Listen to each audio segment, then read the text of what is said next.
Peace be upon you, dear students of the second year English section.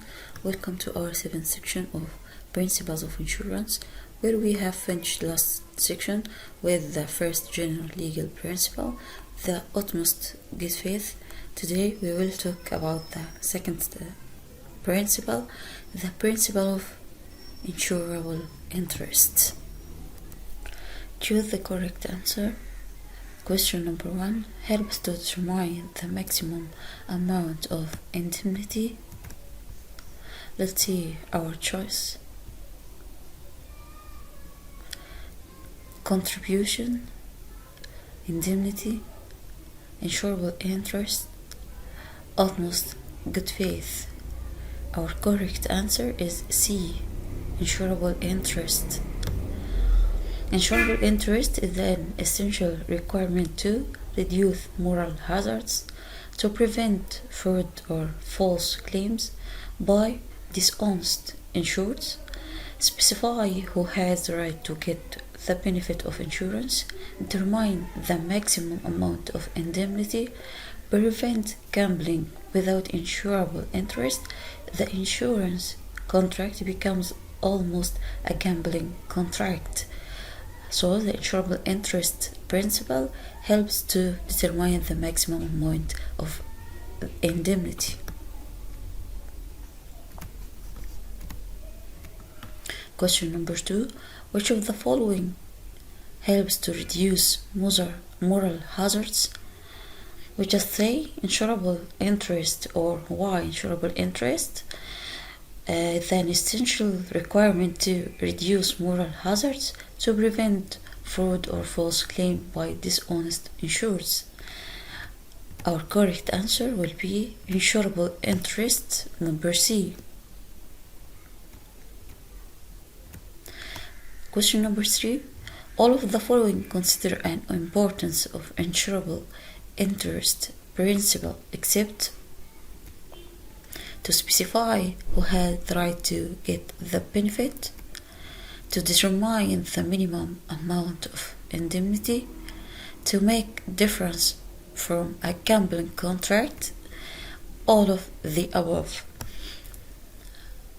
Our correct option will be number B, to determine the minimum amount of indemnity.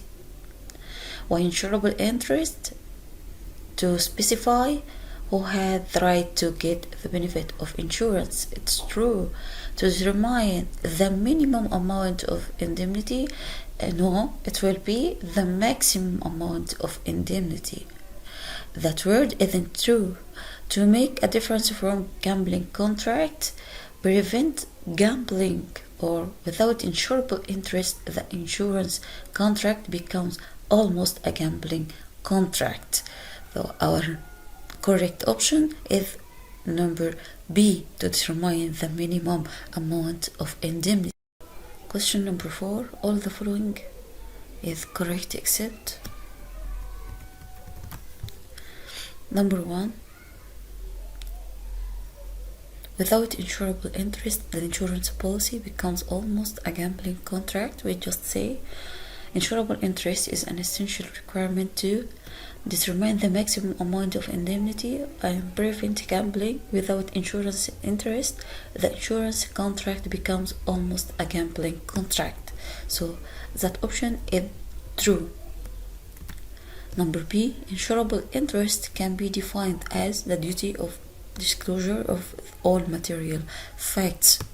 It isn't true, or it isn't correct, because it's the definition of the utmost good faith. In life insurance, when the insured and the beneficiary are different persons, the beneficiary of the policy must have an insurable interest in the life of the insured. How to prove insurable interest? In property and liability insurance, insurable interest can be proved by ownership of property, potential legal liability, or serving as a secured creditor. In life insurance, or insurance of persons, life and health insurance, when the insured and the beneficiary is the same person, there is no need to prove insurable interest, as individuals always have an insurable interest in their own life. But if the insured and the beneficiary are different persons, the beneficiary of the policy must have an insurable interest in the life of the insured. This interest can be proved through direct dependence, such as family ties and marriage. Credit life insurance creditors are allowed to purchase life insurance policies on their debtors. Financial dependency. Any employers is allowed to purchase life insurance on key employees at his factory. That option is true. None of the above. The option number 4. The option number B is our correct answer. Number 6. Which of the following statements about the presence of insurable interest in life insurance is true? At the time of commencement of policy, in addition to at the time of risk occurs. When must insurable interest exist? Most of insurance refers to that it varies with the types of insurance policies. Life insurance, the presence of insurable interest is necessary at the time of commencement of the policy only, and it is not necessary afterwards, not even at the time of occurrence of risk. At the time of commencement of the policy, in addition to at the time of the risk occurs. So that option is true. Number B, at the time of commencement of the policy only. It isn't true. At the time of loss, we just say the time or when must insurable interest exist in life insurance.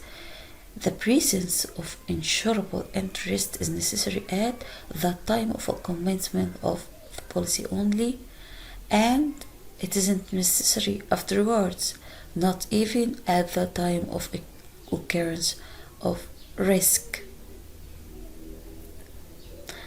Our correct answer will be number A. Insurable interest can be defined as the financial relationship between the insured and the subject matter. Insurable interest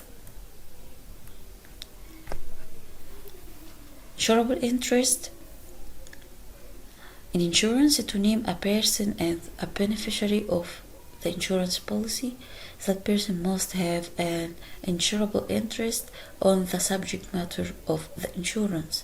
So the financial relationship between the insured and subject matter is the correct option.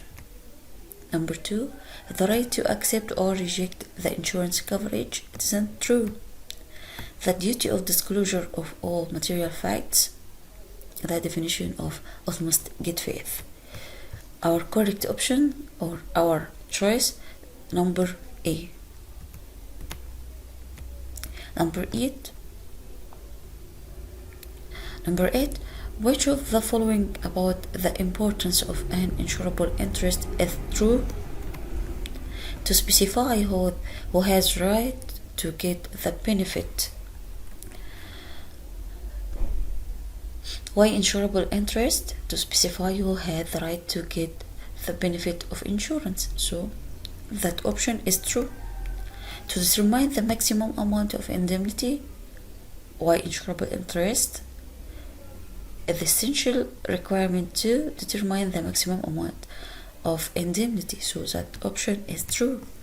To reduce moral hazards. It's one of these benefits. So we must choose. Number D, all of the above. All of these options are true. We must choose number D.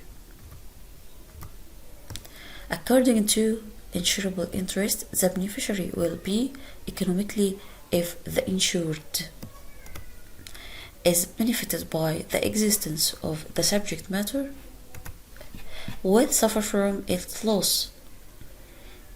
The beneficiary is economically benefited by the existence of the subject matter of insurance. It is true. Will suffer from its loss. Therefore, people usually have insurable interest in their own properties, vehicles and homes, but they don't have insurable interest in their friends' properties. Our correct answer will be I and double I. Number C is the correct option.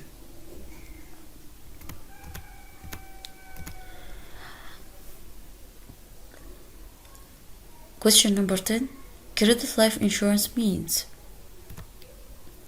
creditors are allowed to purchase life insurance policies of their debtors.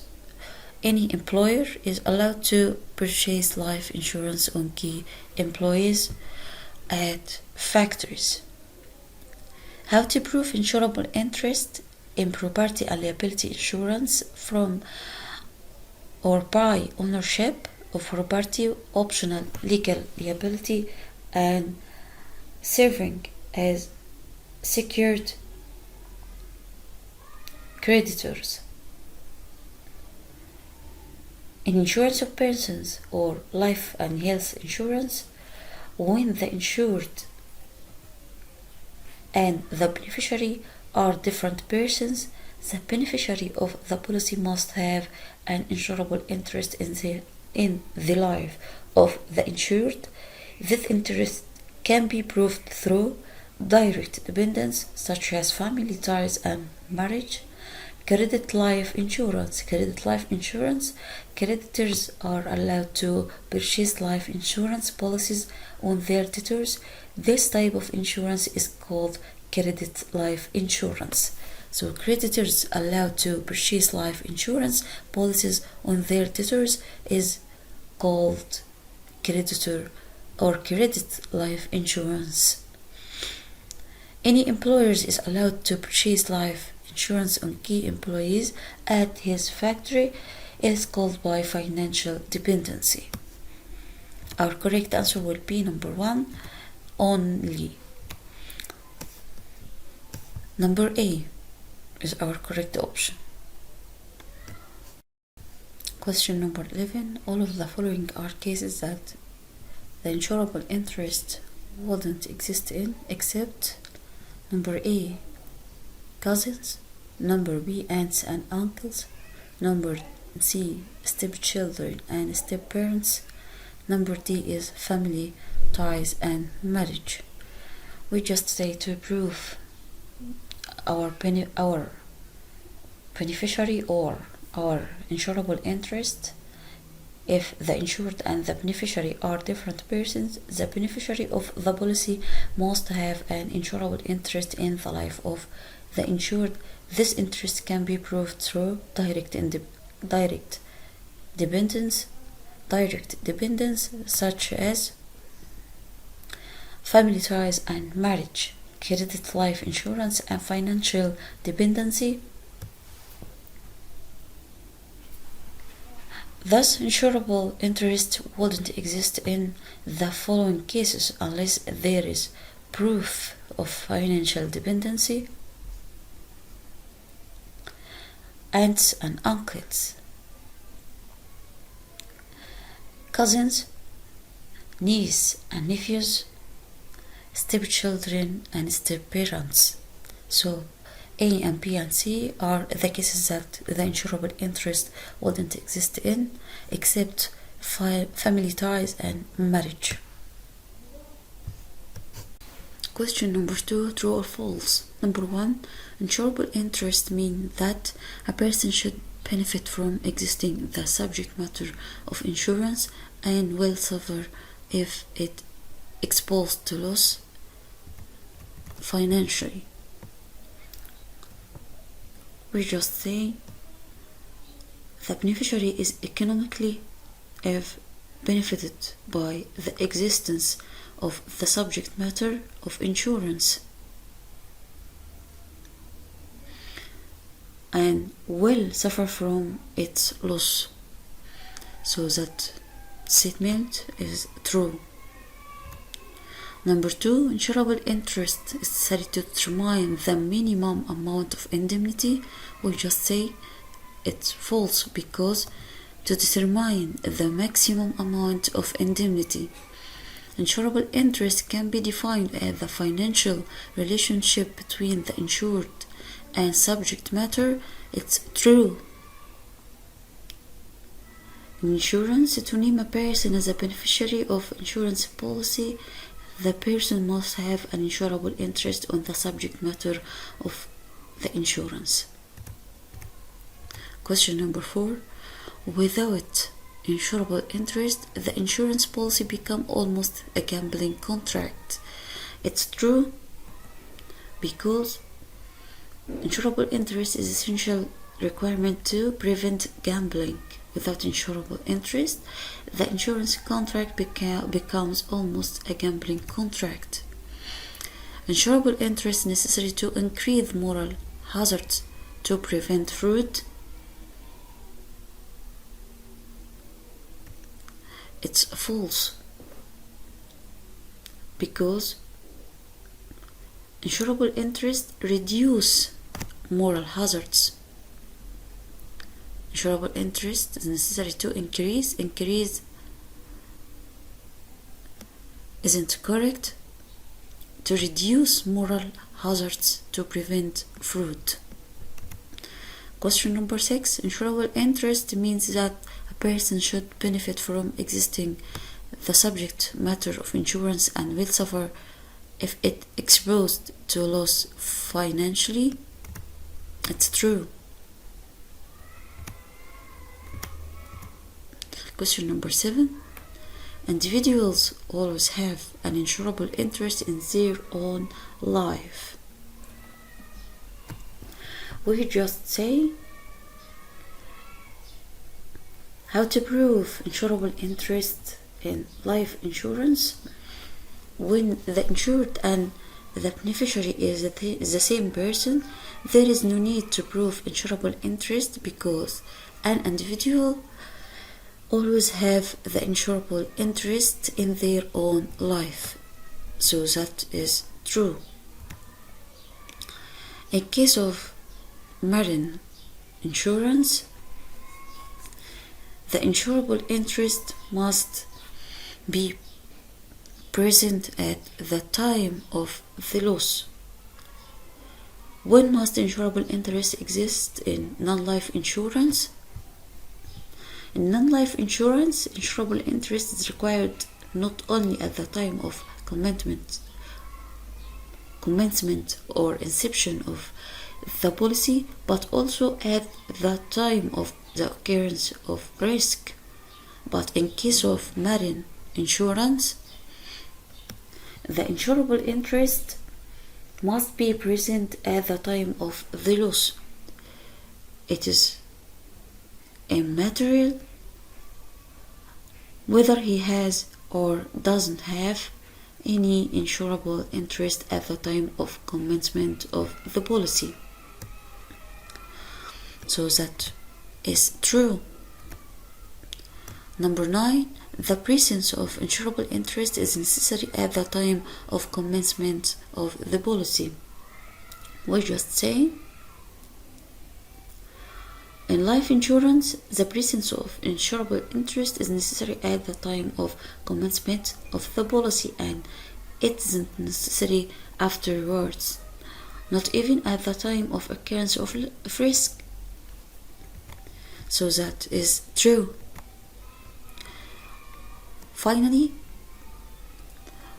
I wish you have benefited today, and I will see you soon.